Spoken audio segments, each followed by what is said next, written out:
Buenas tardes, doña Marcela. ¿Cómo se encuentra? Bien, doctora, ¿y usted? Bien, gracias. Bueno, me presento, yo soy la doctora Isabel Llana, hago parte del equipo de detección de malformaciones congénitas de la Universidad Javeriana. Mi labor aquí básicamente es evaluar a todos los recién nacidos de la clínica para evaluar si presentan algún tipo de malformación congénita. ¿Vale? Bueno, ahora por favor le pido que pasemos aquí y me ayude diciendo algo. Bueno, doña Marcela, tengo unas preguntas. Sí, ¿Usted se realizó controles prenatales? Sí, doctora. ¿A cuántos controles prenatales asistió? A todos. ¿A todos? Las pruebas de sífilis, de VIH y de toxoplasma le salieron, ¿cómo le salieron? ¿Le salieron normales? Normales, sí, doctora. Bueno, ¿usted le ha notado algo raro a la bebé? No, hasta el momento no, ella está bien. ¿La bebé cómo? Sí, ella está comiendo bien. ¿Y ha hecho poco? Sí. Bueno. Doña Marcela, ahora voy a proceder a realizar el examen físico de la bebé. ¿Me permite hacerlo? Sí, claro, doctora. Gracias.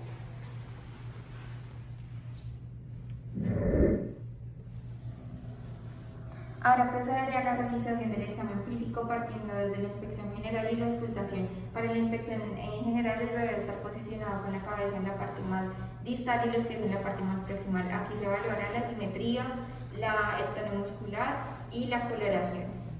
Ahora procederé a realizar la auscultación apoyándome con el endoscopio y haciéndolo en lo que tiene que ver con los focos cardíacos, de esta manera.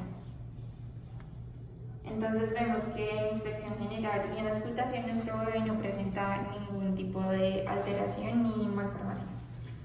Ahora procederé a realizar el examen físico de piel. Este examen se basa principalmente en la observación. Los hallazgos que podemos tener son hallazgos a nivel de la coloración. Entonces aquí tenemos que ver que el paciente no presente ni palidez o cianosis. Los hallazgos a nivel de lesiones que podemos encontrar puede ser el neoesculamis o manchón corto, que se va a ubicar principalmente en la zona de la frente y el labio superior. Como característica tiene que no va a desaparecer ante la digitopresión. Por otro lado, es importante hacer la inspección de la parte posterior de la piel del bebé, porque aquí podemos encontrar en la zona sacra la mancha mongoli. También es importante evaluar si se presenta alguna masa de aspecto físico como el hemangioma cavernoso. En caso tal de que se presente a nivel de cabeza o abdomen, es necesario realizar una resonancia magnética porque puede presentar lesiones similares a nivel intraabdominal o intracraneal. Por otro lado, si el paciente presenta neus melanocítico congénito, es importante describir el número de neus, la localización, el tamaño en milímetros y la coloración y la característica de la piel. También podemos encontrar manchas café con leche, apéndices cutáneos, sitios, lesiones hipopigmentadas e hiperlaxitud cutánea. Ahora procederé a la realización del examen físico de cabeza. Este examen se basa principalmente en observación y palpación. Lo primero que debemos hacer es realizar la toma del perímetro cefálico contando pues con una cinta métrica de la siguiente manera. Con respecto a la forma y la simetría, se debe valorar el cráneo desde diferentes ángulos para ver pues, que no presente ningún tipo de anormalidad. También es importante realizar la palpación de las fontanelas, tanto anterior como posterior. Debemos tener en cuenta que la fontanela posterior se cierra en los 2 primeros meses y la anterior se puede cerrar hasta los 18 meses de vida. Los hallazgos que podemos tener aquí van a ser en cuanto a tamaño y a forma y asimetría. En cuanto a hallazgos en lo que tiene que ver con tamaño, pues el bebé puede presentar macrocefalia o microcefalia. En caso tal de que lo presente, es importante la realización de un ecotransfontanelar principalmente y una resonancia magnética cerebral. También puede presentar hidrocefalia. En caso tal de que lo presente, se debe describir tanto la forma del cráneo y también se debe realizar un reporte ecográfico. Por otro lado, también puede presentar megacefalia o masas asociadas.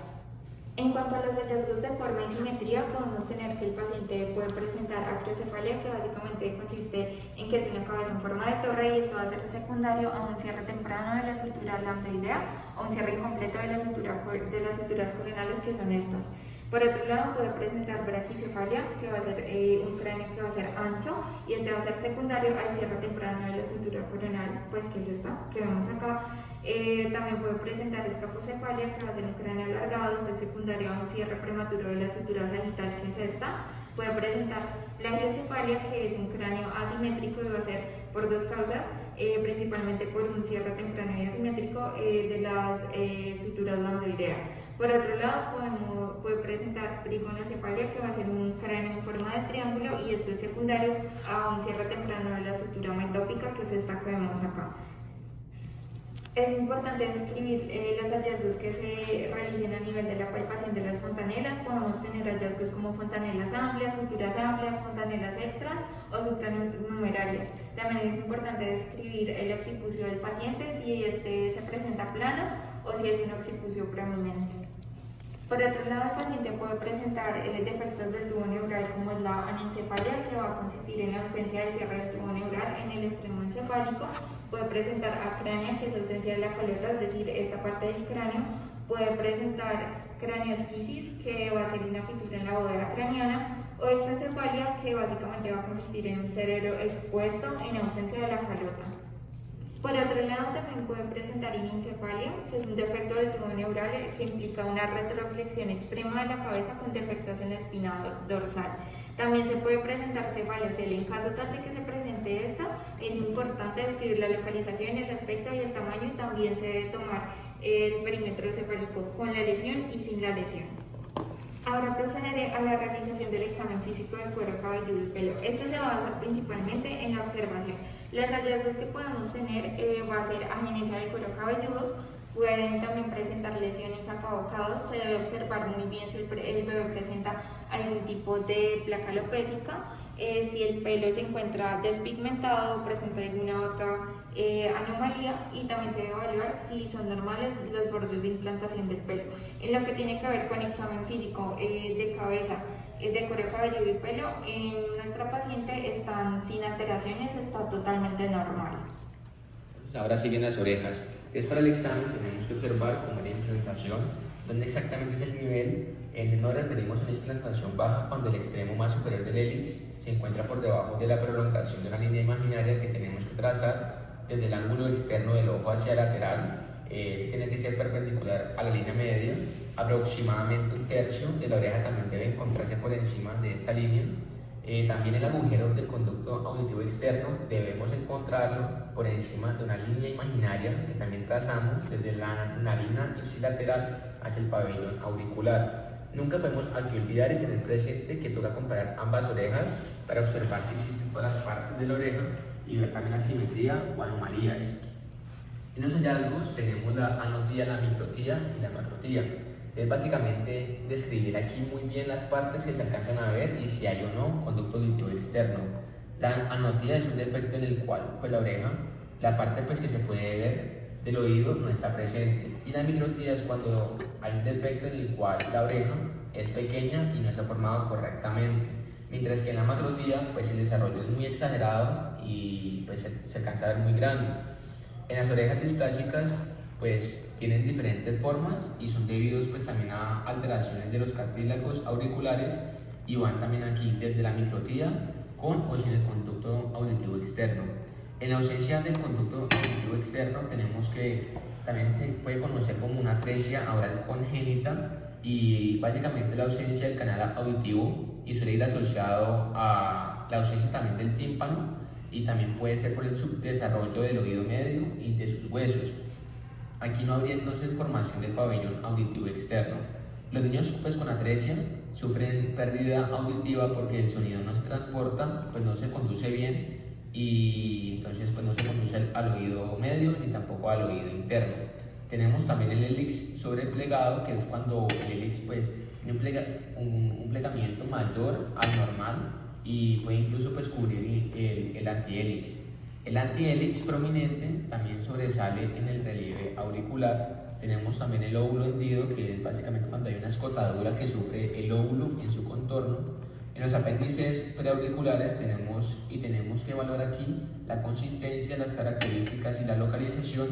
Estos son básicamente tumoraciones congénitas, cutáneo-cartilaginosas, y pueden ser simples prominencias de piel, o también pueden ser complejas malformaciones, y puede ser de forma nodular, ovoide, pediculada, y también tenemos las fosetas preauriculares, que podemos observar si hay o no fístula, y se ve básicamente como si fuera un hoyuelo, entonces aparece delante de la oreja.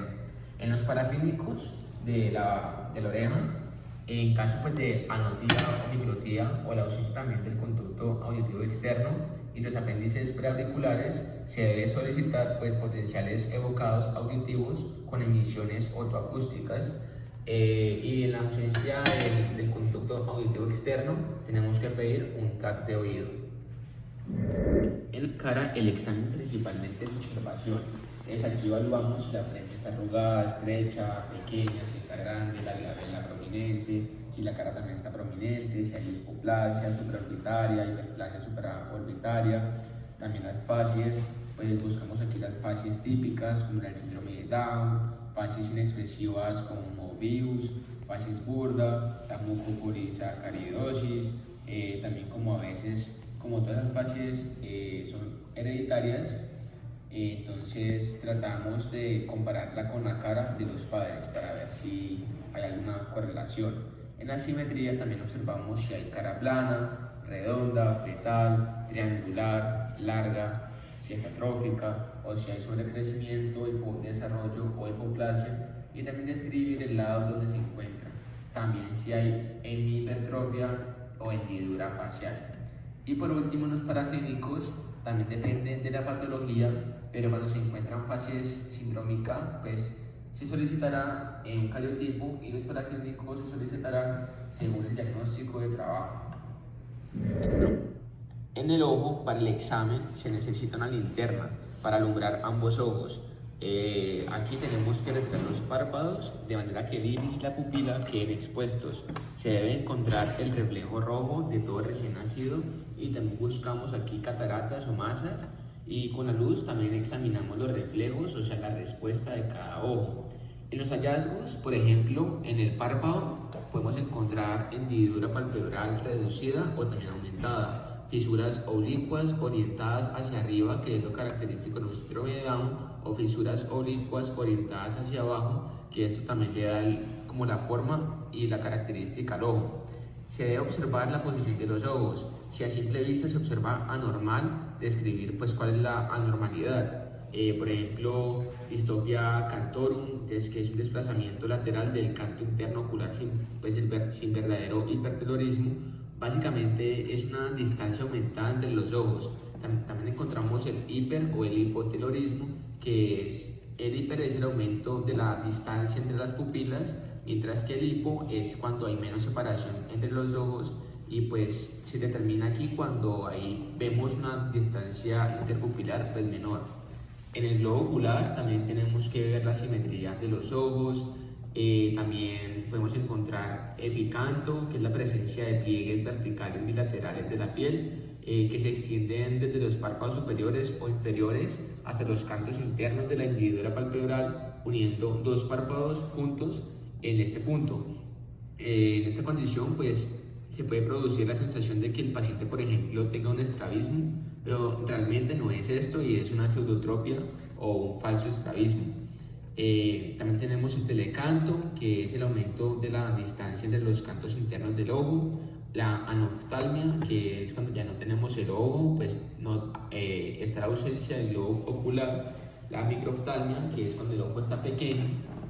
Oftalmos, cuando el aumento del tamaño del globo ocular producido por elevación de la presión intraocular. El criptoftalmos, que es cuando hay ausencia de párpados, entonces la piel literalmente recubre todo el ojo. Cataratas, que es cuando hay opacidad en el cristalino de un ojo y pues normalmente se tiene que ver transparente. Colobomas, que es cuando hay pérdida de la continuidad en la estructura y puede haber un coloboma pues, de iris, de párpados, entre otros. Exoftalmos es cuando, por ejemplo, vemos como que el ojo está más salido, entonces hay una protrusión anormal del globo ocular. También podemos encontrar los quistes dermoides, que es básicamente tejido embrionario normal, pero pues la localización es anormal, entonces afecta más que todo la córnea y pues aparece como si fuera una masa sólida, blanca, redonda y elevada. También podemos encontrar la heterocromía del iris, que son dos colores en el iris. Si es parcial, serían pues, dos colores muy distintos en el mismo ojo, pero si es completa, podemos ver un ojo diferente en el otro, en el color. También podemos ver la discoria, que es pupilas irregulares con pérdida de la circularidad, también anisocoria, que es unas pupilas asimétricas en el tamaño, la policoria, que es dos o más pupilas en un mismo iris, la telangiectasias, que pues causa también una pérdida de la visión central. También podemos encontrar a veces neus en la esclera, que es básicamente lo que se le conoce como una peca en el ojo, y son crecimientos benignos y pigmentados. Bueno, también podemos encontrar una respuesta pupilar asimétrica, de si por ejemplo si ilumino el ojo, deberían de ambos hacer miosis. Y ya por último, unos paraclínicos, básicamente aquí potenciales evocados oculares, también la valoración por oftalmología, y en caso de sospecha de TORCH, se piden pues paraclínicos de STORCH-Z. TORCH, pues para que ustedes sepan, es toxoplasmosis, virus de la rubeola, citomegalovirus, virus del herpes simple, entre otras. Ya siguiendo con esto, la nariz en el examen, básicamente también observación principalmente. También en los hallazgos podemos encontrar arritmia, que es la ausencia de nariz, la polirritmia, que es básicamente que se duplica completamente la nariz, toda la estructura nasal, la hemiaplasia, que es una hipoplasia de la mitad de la nariz, la proboscide, que es básicamente una protuberancia cilíndrica en cara, que pues, se asemeja como si fuera una nariz. Tenemos la nariz ancha, que es el aumento en la base de la nariz hendida, que es como una escotadura, pues como en la nariz con perfil cóncavo o convexo, que ya también depende mucho cuando lo ves de perfil, de lado, la nariz plana. También tenemos las alas nasales hendidas, que es una escotadura en el ala nasal. Tenemos las narinas antevertidas, que aquí básicamente es cuando se acomodan las narinas de tal manera que las porciones como que se suponen que las posterolaterales ahora son las anterolaterales. También tenemos el puente nasal deprimido o también prominente. Entonces pues el deprimido es cuando hay un aplanamiento de la parte superior de la nariz, y eso se ve mucho mejor también de parte lateral. También tenemos la columela prolongada, que esta por ejemplo está entre las dos fosas nasales, que es justamente lo que ven aquí, y la nariz bulbosa, que es básicamente cuando la punta de la nariz toma una forma como redondeada. Ahora pasaremos a la sección de la boca. En esta parte del examen físico vamos a necesitar una linterna y unos guantes, porque por medio de una maniobra muy suave sobre el mentón vamos a obligar al recién nacido a abrir la boca y de esa forma introducir el quinto dedo de la mano para realizar la palpación sobre el paladar. Aquí mismo dentro de cavidad oral vamos a descartar que el recién nacido tenga, por ejemplo, paladar hendido. Si lo tiene, vamos a ver cuál es la extensión, adicionalmente si compromete o no algunas otras estructuras, o ver cuál es la lateralidad del defecto. También descartaremos que tenga paladar ojival o un paladar estrecho. Miraremos la úvula, si la úvula está ausente o si por el contrario está presente pero es asimétrica, o si está hendida. Continuando con ello, vamos a ver lo que es la lengua, si tiene agenesia de la lengua o si por el contrario tiene una lengua lobulada, si tiene masas o si es totalmente lisa, macroglosia o microglosia si están presentes o si se encuentra protuida.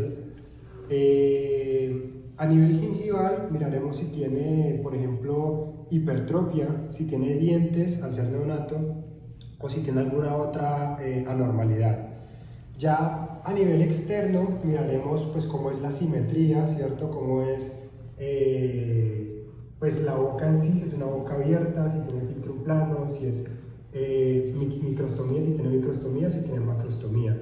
Y miraremos los labios, si son unos labios delgados, gruesos o si son hundidos.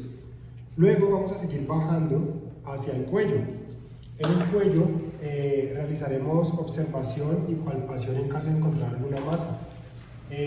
Si encontramos alguna masa, necesitaremos medir el tamaño de la masa y vamos a necesitar ver si el recién nacido tiene un cuello corto, si tiene un cuello ancho, si tiene alteraciones a nivel cervical, o si se encuentra por el contrario distónico, o si tiene higromas o masas como lo dije anteriormente. Y para ello nos podemos apoyar con unos paraclínicos como ecografía de cuello, especialmente para la evaluación de las masas, o una radiografía de columna cervical.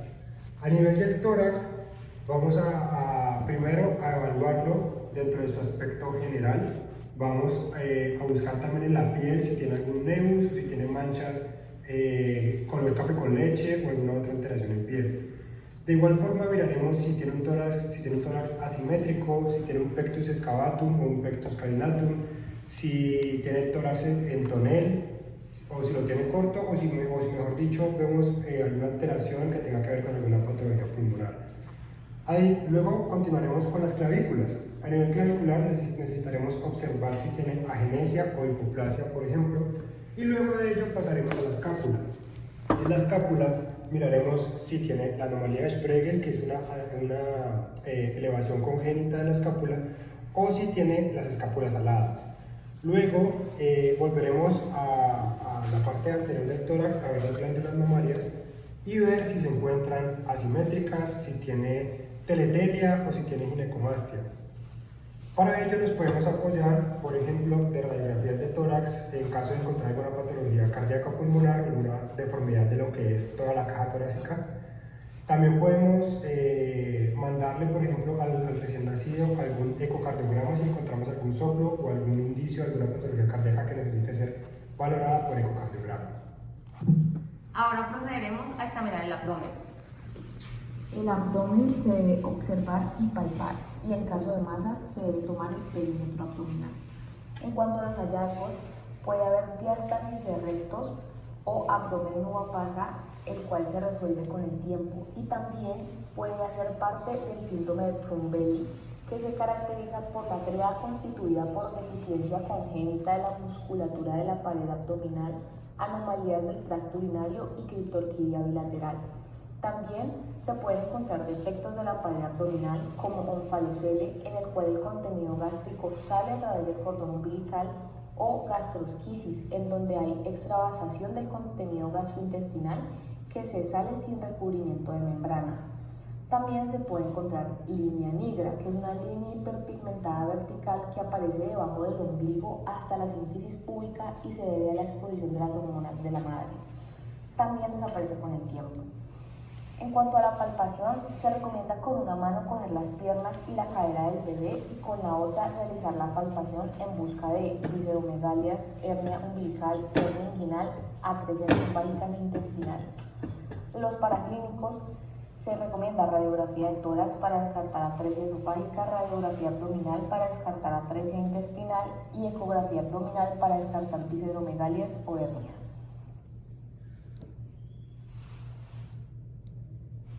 Para examinar los genitales se debe retirar el pañal del bebé y sostener los pies. Simultáneamente se debe hacer flexión de cadera hacia adelante para exponer mejor los genitales y el ano. En cuanto a la exploración física del sexo masculino, se debe mirar el pene. La longitud normal en el nacimiento es mayor a 2 centímetros. Si es menor se considera un micropene. Y se debe descartar la presencia de hipospadias, epispadias, chordae o transposición de pene. En cuanto a los testículos, se deben palpar en busca de hidrocele, criptorquidia bilateral o unilateral y hernias inguinales. Y en cuanto al escroto, se debe describir el aspecto, si es liso, rugoso, hipoplásico, bífido o escroto hinchado. Ya en cuanto al sexo femenino, se deben examinar los labios y el clítoris. Se debe tener en cuenta que los labios mayores suelen estar agrandados al momento del nacimiento y debe descartarse que estén fusionados o hipoplásicos. Entonces se debe buscar clítoris hipertrofiado, clítoris dividido, agenesias del clítoris, un clítoris agrandado, el cual puede asociarse con una hiperplasia suprarrenal o una agenesia de vagina. Cuando se encuentran este tipo de patologías, se debe sospechar de genitales ambiguos y se debe hacer una descripción minuciosa clínica, como color de piel, textura, presencia de vello, tamaño del pene, posición del meato urinario, presencia o ausencia del orificio vaginal, tamaño y forma y características del escroto o de los labios mayores. En cuanto a los paraclínicos, se sugiere ecografía pélvica, ecografía testicular, resonancia de abdomen y pelvis, y en caso de genitales ambiguos se debe hacer un cariótipo. Para el examen físico del ano se debe tener en cuenta que el meconio se elimina en las primeras 48 horas después del nacimiento y se debe evaluar la permeabilidad y la posición de este. Se pueden encontrar fístulas rectoperineales o rectovaginales, atresia anal e implantación anómala del ano. Se debe descartar la presencia de malformaciones que puedan acompañar a la atresia anal y puedan ser parte de la asociación de Bacter. Se puede hacer radiografía de columna, ecocardiograma o ecografía abdominal y de vías urinarias. Bueno, entonces vamos a empezar con la valoración de extremidades superiores, inferiores y dorsales. Aquí en este examen pues va a ser muy importante la observación de la palpación, siempre comparándolas porque eso nos va a facilitar el diagnóstico de las anomalías. Entonces, pues aquí siempre se debe describir el miembro afectado, las partes ausentes, sus características y pues de igual forma las partes sanas. Entonces, entre hallazgos generales vamos a encontrar miembros superiores cortos, largos, asimétricos, amelia, focomelia, rizomelia, mesomelia o acromelia que están asociadas con el acortamiento de miembro a expensas de tercio proximal, medio o distal. Pasando a codo, vamos a ver la observación, la palpación y el movimiento pasivo, buscando un cubitus valgus, una deformidad en la inflexión del codo, un pterigio, una sinostosis. En antebrazo, el examen de igual forma va a ser en cuanto a la observación, palpación y movimiento pasivo, buscando una hipoplasia radial, una sinostosis, un radio cóncavo o una deformidad en la flexión de la muñeca. Ya en mano, el examen se va a hacer en observación y palpación, donde vamos a observar el pliegue palmar único que puede pues, estar presente en los recién nacidos con síndrome de Down, la mano grande, pequeña, desviada, contraída, mano hundida, que esta fisura o muesca en la mano va a estar asociada a oligodactilia, también agenesia de mano, buscar anillos de constricción, ectrodactilia o dimelia. Y ya en dedos vamos a observar y siempre se tiene que contar sistemáticamente en voz alta y palpar. Entonces se debe escribir como las características de los dedos, si tiene brachydactilia, aracnodactilia, hiperlaxitud, las características del pulgar, si tiene pulgar aducto, pulgar hipoplásico, agenesia del pulgar o un pulgar trifalángico. Y pues ya digamos que los paraclínicos aconsejados en extremidades superior pues va a ser siempre la radiografía comparativa, sobre todo pues en dedos, porque en la polidactilia del primer dedo se puede asociar con otros síndromes, entonces se tiene que buscar siempre otros hallazgos que puedan sugerirlo. Listo, entonces ya pasando a extremidades inferiores, el examen se va a basar en observación, palpación y movimientos pasivos, donde en los hallazgos vamos a buscar miembros inferiores cortos, asimétricos, amelia, sirenomelia o rizomelia, mesomelia y acromegalia, que van a ser muy evidentes. También vamos a buscar ya en parte de cadera pues la observación y la palpación y la generación de maniobras como la maniobra de Ortolani, que nos va a permitir pues comparar los pliegues de ambos miembros para que así coincidan. Vamos a confrontarlos, estirarlos de un lado al otro para así pues comprobar en su longitud si hay equivalencias o no. Entonces la maniobra de Ortolani, que va a consistir en acostar al niño en una superficie dura, como lo vemos aquí, separar ambas rodillas, una con cada mano. El pulgar debe presionar la rodilla contra la palma de la mano y los demás dedos deben apoyarse sobre la cara externa del muslo. Y se va a hacer así. Entonces, una persona, una vez ya el niño esté tranquilo, entonces vamos a flexionar las caderas y las rodillas simultáneamente y lateralmente. Se van a juntar las rodillas en la línea media haciendo aducción y se separan posteriormente haciendo abducción, donde finalmente pues ya se lleva a juntar y a la línea media. Si por el contrario tenemos un Ortolani positivo, esto va a indicar que va a tener una cabeza femoral luxable y cuando hay, por ejemplo, luxación completa de cadera, que por cierto va a ser un trastorno muy poco frecuente, va a estar asociada con malformaciones congénitas. Y pues la cadera va a estar totalmente rígida, entonces es muy difícil realizar esta maniobra pues de forma satisfactoria. Ya pasando al fémur, el examen se va a basar en observación y palpación. Entonces en hallazgos vamos a buscar hipoplasia del fémur, fémur cóncavo, fémur corto. En cuanto a rodilla, el examen también se va a basar en observación, palpación y la generación de movimiento pasivo. Entonces vamos a buscar agenesia de patela, si hay hipoplasia, si está luxada, si hay pterigopoplíteo o si hay lleno valgo y lleno varo con rodilla hiperextensible. Entonces vamos, pues aquí en este punto es importante no confundirnos con lleno varo y lleno valgo, que va a tener de forma normal y fisiológica durante el crecimiento pues de los pediátricos como tal. Y ya por último, pasando a dorso, lo más importante va a ser observar y palpar.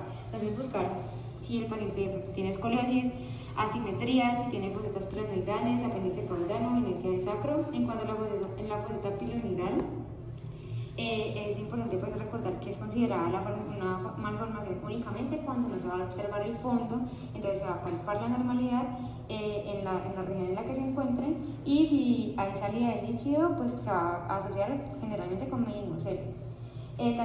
También puedes buscar una pigmentación anormal o máculas con pelo en la región lumbosacra que pueden acompañarse de anormalidades vertebrales, que esto se va a hacer mucha espina bífida, entonces especificar un día el nivel neural en que se encuentra, el tipo, si es meningocele, mielomeningocele, mielosquisis, mielocistocele. También su aspecto, su extensión en centímetros, siempre describirla. Aquí importante la espina bífida oculta, porque ya sabemos que pues, un defecto no cierra el arcos vertebrales, donde una porción de piel va a cubrir el defecto, entonces que no se nos pase, y que va a ser asintomática.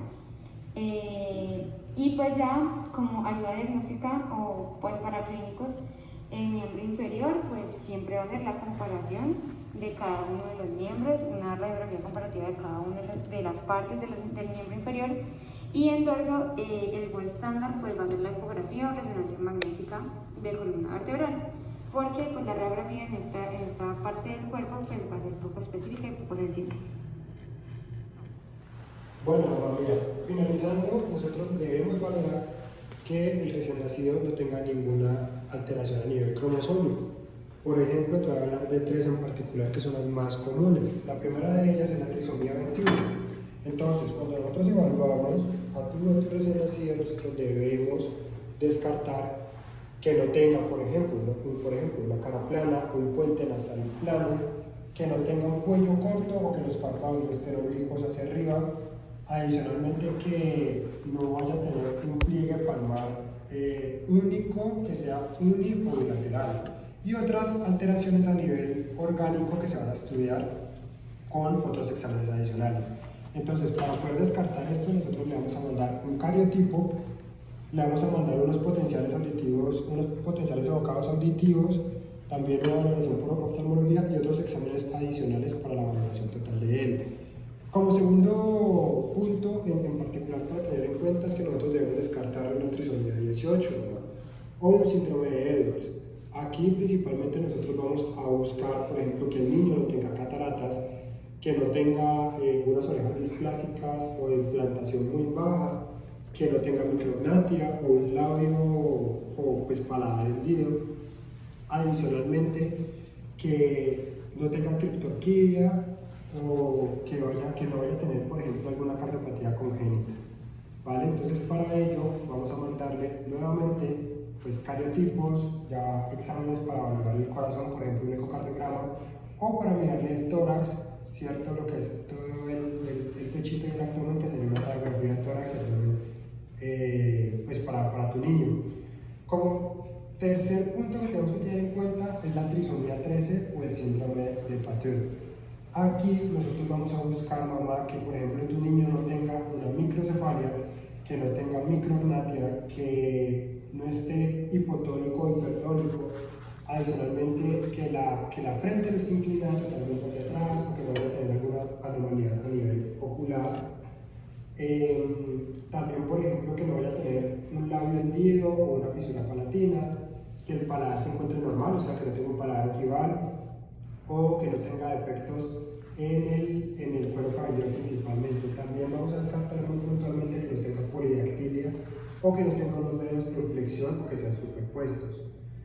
Para ello vamos a mandarle lo mismo que el anterior, un cariotipo, ¿cierto? Un ecocardiograma para valorar el corazón principalmente y una valoración oftálmica. Esos pueden ser los exámenes que se pueden mandar principalmente, aparte de otros adicionales. Entonces, mamá, de esta forma damos por finalizado lo que es el examen físico de tu recién nacido, ¿cierto? Y debemos entender, por favor, que las enfermedades o muchas de las enfermedades genéticas no se van a manifestar necesariamente en el momento del nacimiento. Por lo que tenemos que tener en cuenta, y tú también tienes que tener en cuenta, mamá, que es importante que el recién nacido continúe en los controles por pediatría, que continúe en los controles de crecimiento y desarrollo, para poder dar un seguimiento oportuno a lo que pueda suceder. Mamá, te damos las gracias por tu atención, por tu acompañamiento, y ya puedes tomar a tu bebé en tus brazos. Muchas gracias.